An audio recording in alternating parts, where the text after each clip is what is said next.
Hello everyone.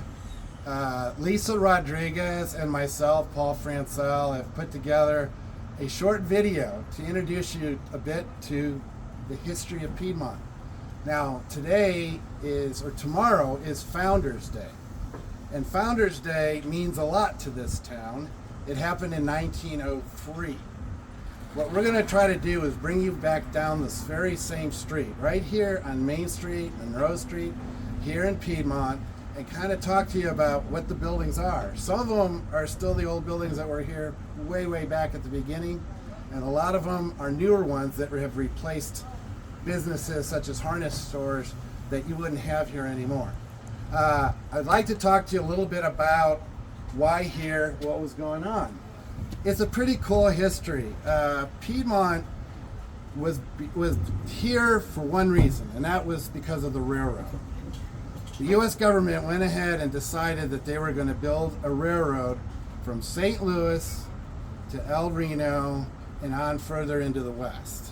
So they created a line in 1904, I believe, 1903, that came right through here. The two main stops on either end were Guthrie and El Reno. And Piedmont was halfway between and was what they call a flag stop, which meant the trains just whistled right through unless they were flagged and told that they needed to stop. Why would they stop here? Because this was prairie gold. That's what they called the wheat that they harvested here. Because all these farmers were raising wheat and other crops, and if you had a railroad, you now had a place to deliver it and send it on for sale. Now, before Piedmont suddenly showed up in 1903, there was nothing here. Nothing was here. The railroad showed up this way, back this direction. And guess what? See that old building over there? The Simpson grain elevator?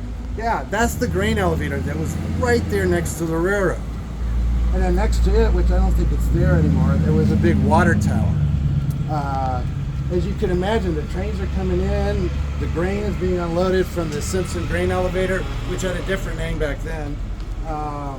Water was there to fill up the steam engine, the train, for it to function, and the whole town suddenly got created. Now, this is crazy to me, but I guess this is how things happen. There was a bunch of little towns in this area. Matheson, Heron, Ida, I think it's called. I'm going to forget. But a whole bunch of little towns were around here. Really little, like, 10 people or 20 people. And then all of a sudden the railroad comes and people literally moved their homes and their businesses to right here along this main street. Seems unbelievable, but they actually did. They moved them right here. We're talking now, we're 1903, 1904. What we would like to do next for you is say, well, how do we even have any idea? How do we have any idea what the setup was back then? Well, it turns out we have a few clues. The Historical Society, we're standing right outside the building, the Piedmont Historical Society. These awesome people that are here put together a lot of this history. In fact, it was so well done, and I'll pick this up, it was so well done that I have a photocopy of the little town. It was created by Bob and Betty Tharp, where they created this main street of the town.